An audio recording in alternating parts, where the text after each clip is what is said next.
इस धर्म की कब शुरुआत हुई और कब इसका अंत होगा, ये कोई नहीं जान सकता। ब्रह्मा विष्णु महेश तक नहीं जान सकते कि ये सनातन धर्म कब से चला है और कब तक रहेगा। अच्छे से समझ लो इस बात को। अरे ब्रह्मा और विष्णु तो एक कमल को नहीं जान पाए कि इसकी गहराई और इसकी ऊंचाई कितनी है। ब्रह्मा जी कमल नाल की तरफ गए, विष्णु जी ऊपर की तरफ गए, वो जाते ही चले गए, चलते ही चले गए, उनको और छोर नहीं मिला। जब एक कमल का और छोर नहीं मिला भाई, तो इस सत्य सनातन धर्म का और छोर किसको मिलेगा? पहले तो ये समझ लो।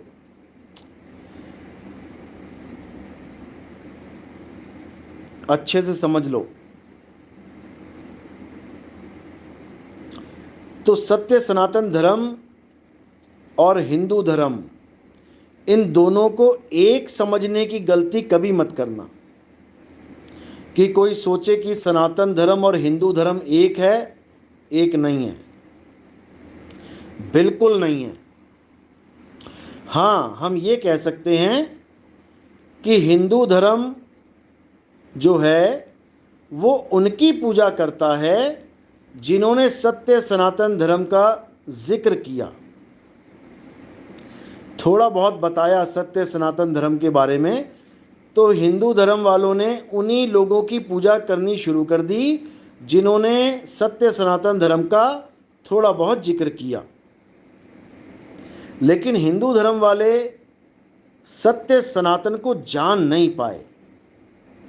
अगर जान पाते, वो कभी देवताओं की पूजा ना करते।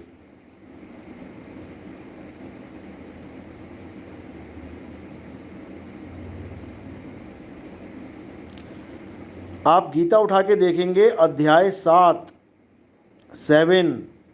श्लोक 23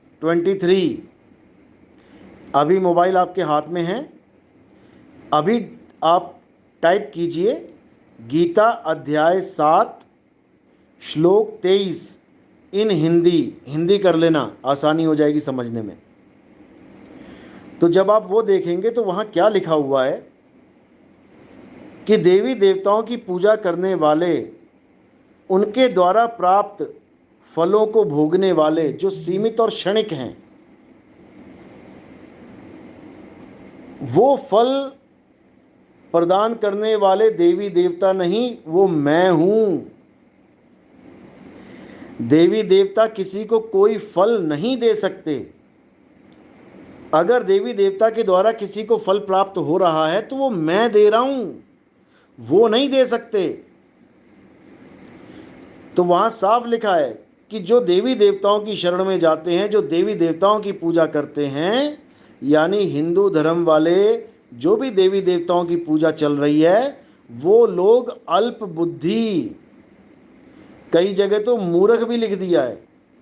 वैसे संस्कृत का श्लोक देखेंगे तो वहां पे अल्प बुद्धि मिलेगा आपको।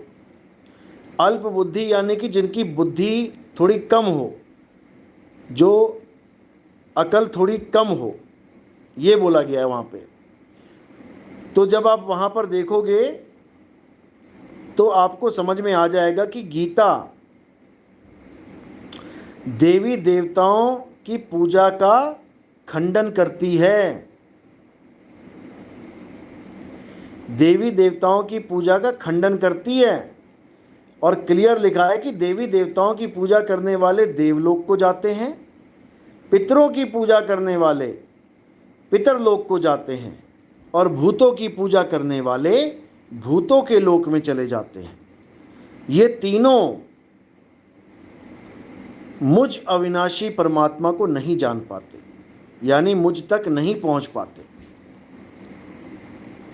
अब इसको समझना पड़ेगा कि अगर देवी देवताओं की पूजा खंडन कर दी गई तो बचा कौन पूजने के लिए?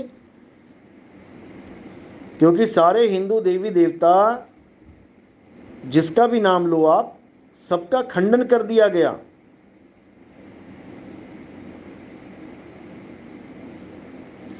तो फिर पूजा किसको जाए? अब यहां पर हिंदू धर्म का जो सिलेबस है वो खत्म हो जाता है।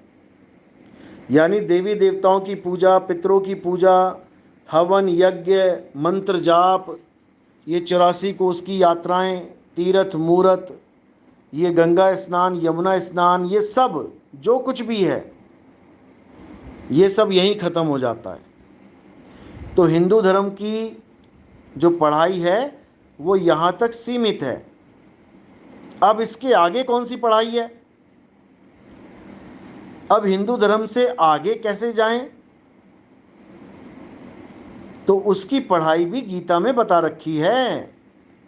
गीता का अध्ययन अच्छे से करो। अब क्या लिखा है गीता में कि हे अर्जुन, ये शरीर तो नश्वर हैं, इन शरीरों का नाश हो जाता है। तो जितने भी देवी देवताओं की पूजा चल रही है, इन सब के शरीरों की ही तो पूजा चल रही है। इन सब के शरीरों को ही पूजा जा रहा है। अब तो शरीरों को भी नहीं पूजा जाता, अब तो उनकी मूर्तियों को पूजा जा रहा है। तो बात वहीं पर आ गई, शरीर से ही देख देख के मूर्तियां बनाई हैं। तो बिल्कुल साफ लिखा है कि जो लोग शरीरों की पूजा करते हैं, मूर्तियों की पूजा करते हैं, वो कभी सत्य को नहीं जान पाते। क्योंकि हे अर्जुन, सत्य तो केवल आत्मा है। आत्मा अजन्मा है, नित्य है, शाश्वत है, पुरातन है। ये आत्मा ही सत्य सनातन है। अध्याय 2 24वां श्लोक पढ़ो, बिल्कुल क्लियर, बिल्कुल।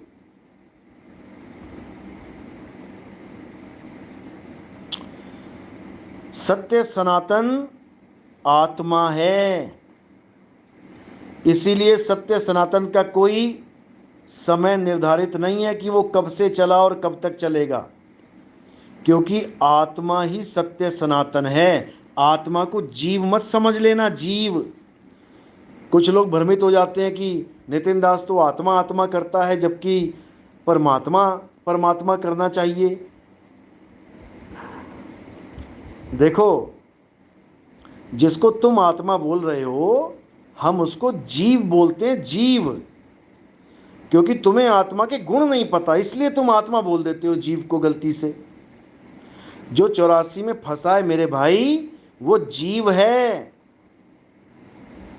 बहुबंधन में बांधया एक बेचारा जीव। तुम जीव को आत्मा बोल देते हो और आत्मा को तुम परमात्मा बोल रहे हो, क्योंकि तुम्हें आत्मा की डेफिनेशन नहीं पता। जिस दिन तुम्हें आत्मा की डेफिनेशन पता लग गई, उस दिन तुम्हें समझ में आ जाएगा कि आत्म में राम, राम में आत्म, चीनस गुरमुख विचारे। समझ लो। तो जिसको हम जीव कहते हैं, जीव, उसको तुम गलती से आत्मा बोल रहे हो। अगर तुम्हें आत्मा की डेफिनेशन जाननी है तो गीता अध्याय 2 24वां श्लोक पढ़ लो। आत्मा अचल है, अचल। वो चलती नहीं है, अचल। वो हिलती डुलती नहीं है। पढ़ लो, रामपाल के चेलो तुम भी पढ़ लो। आ गए बीच में तुम, जेल में दर्शन करवाने वाले। पढ़ो अध्याय 2 24वां श्लोक। आत्मा अचल है, जीव अचल नहीं है। परमात्मा अचल है, अखंड है। समझे? तो आत्मा सो परमात्मा, लेकिन जीव सो परमात्मा नहीं है कि तुम जीव को परमात्मा बोलने लग जाओ। जीव सोई जो जुग जुग जीवे, ये सत्य है कि वो जुग जुग जिएगा।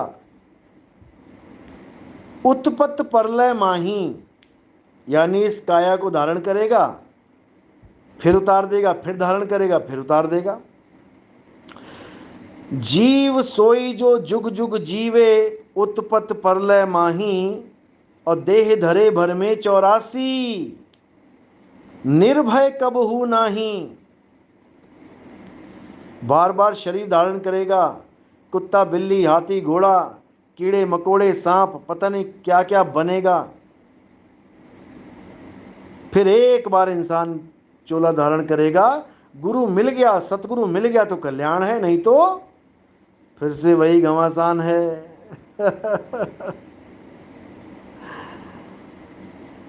सतीश